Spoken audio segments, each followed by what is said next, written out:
All right, I'd like to call this meeting to order. This meeting is being held in the council chambers and is open to public attendance and open for participation.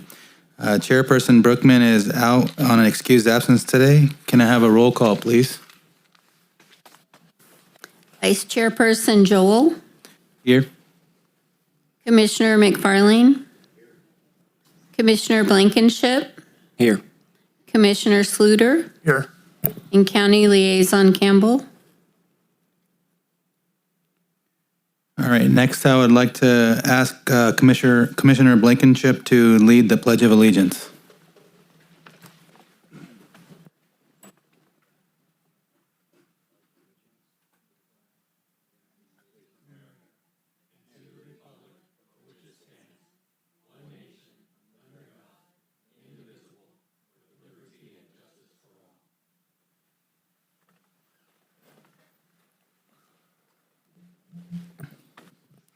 Okay, we'll move on to the public communication. You're welcome and encouraged to participate in this meeting. Public comment on items not listed on the agenda will be heard at this time. Comments on controversial items may be limited, and large groups are encouraged to select representatives to express their opinion. Members of the public submitting written requests at least 24 hours prior to the meeting will be normally allotted 5 minutes to speak. Do we have any written requests? We have none. Okay. Members of the public may address the Planning Commission on items of interest that are within the city's jurisdiction.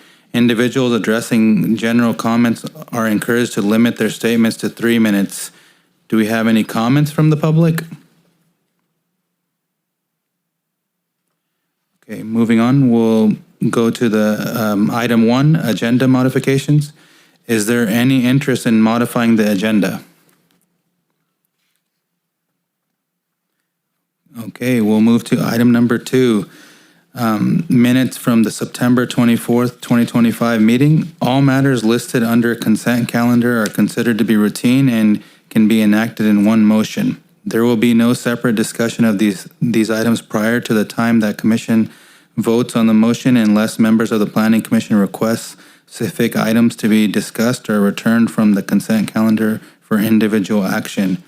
Is there any public comment on item 2 of the consent calendar? Hearing none, I'll bring it to the commission for comments or action. Make a motion that we approve the minutes from September 24th, 2025 regular meeting of the Planning Commission. All in favor? Aye. Aye. All opposed? Okay, moving forward to item 3, consideration of the use permit of Yuba Food Bank cell tower located at 760 Stafford Way. I'll call for a presentation by Andrew Darrow, the assistant planner. Good evening, commissioners. Like you just said, we'll be considering the Yuba Sutter Food Bank cell tower project, use permit 25-01.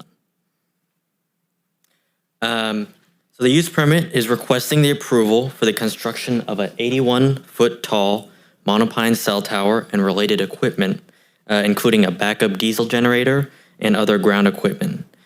Typically, these cell tower projects are administratively approved, just approved through staff. But because this tower is over 60 feet tall, it requires approval through the use permit process. Shown on the left side is the project site at the Yuba Sutter Food Bank.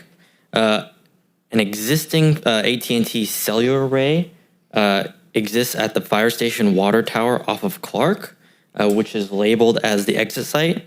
The reason the current project is being proposed is that the fire facilities at the exit site are planned by the city to be expanded at some point in the future. This would require removal of the water tower, but that's also dependent on the city having the applicable funding. And so at this point, that's not known. So basically this project that before you is the fallback plan for AT&T. To give some background on the exit site, wireless services were first established at the top of the tower in 1993. and has been operating since then. Last year in May, the lease was renewed for a 3-year term, which expires in April of 2027. The city is currently negotiating with the representatives of AT&T on renewing the lease. But like I said, this is an alternative in the case of lease non-renewal. As you can see on the zoning map, the project site is surrounded by similar heavy commercial and light industrial zoned properties. To the east are residential multifamily complexes, but these are separated from the cell tower by the food bank structure as well as Stafford Way. Here's a site plan of the project. The tower will be within a 414 square foot fenced lease area at the back of the food bank property, and it will be accessed through Stafford Way on a private driveway. Here you can see some of the project elevations. The base of the monopine cell tower and the ground equipment will be screened by a 6-foot high chain link fence with slats, and one of the mitigation measures of the project calls for painting the trunk brown. Here you can see simulated views of the tower from Gray Avenue looking east and from Stafford Way looking west. And here are the views from Forbes Avenue looking southeast and south. These are the signal coverage maps that are projections of service coverage in the area. The left map shows the service coverage with neither the project site or the exit site online, and the right map shows the coverage with the proposed tower. So as you see, it'll provide a lot of coverage in the area without the exit site in operation. The noise generated by the projects, besides the brief construction period, would only come from the on-site backup diesel generator. This would only be operating at 40-minute intervals once every month, or during emergencies, power outages when they would need it. As you can see on the table, the estimated noise per the noise study that was commissioned would be less than the conditionally acceptable noise threshold per the general plan. So the north property line is the closest property line, and the east property line is the direction where the residential is, and these are below that threshold. In addition, there won't be any regular workers on the site, so traffic is going to be negligible. So here are some of the use permit findings required to be made. In addition to those that we have discussed here in the presentation, they're also listed in the resolution. The environmental assessment for the project is a mitigated negative declaration, which finds the project will not create any significant impacts to the surrounding environment. So the recommendation today is to adopt the resolution approving the environmental assessment, adopting the mitigated negative declaration subject to the conditions of approval and mitigation measures, and approve the use permit. Let me know if you have any questions, and of course we have representatives from the applicant and the food bank here as well. At this time, I'll open it up if there's any comments or questions from our commissioners. I just need to make one comment.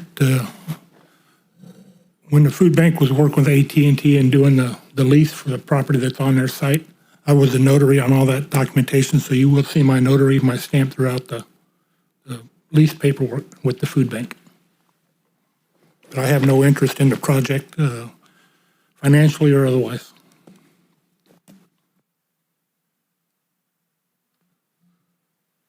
Thank you. Any other questions or concerns? Okay, we'll open it up to public hearing.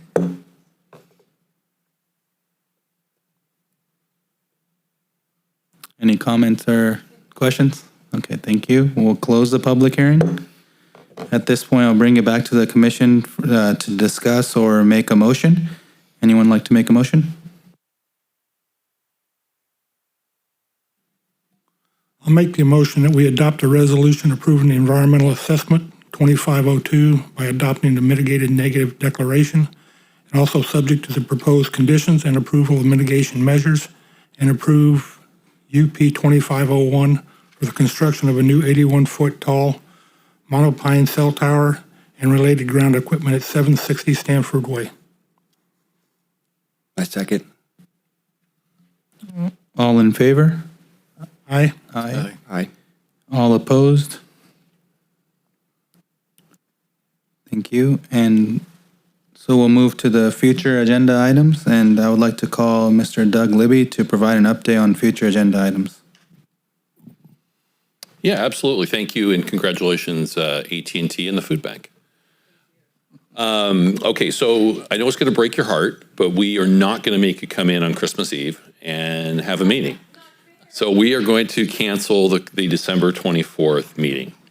We're also going to cancel the January 14th meeting. So we'll give you a couple meetings off, but we will come back together on January 28th, where we will have a use permit for an off-site parking lot for future use on 2nd Street by a church. Pretty minor proposal, but anytime you have off-site parking, the code requires Planning Commission approve a use permit. So we'll have that for you.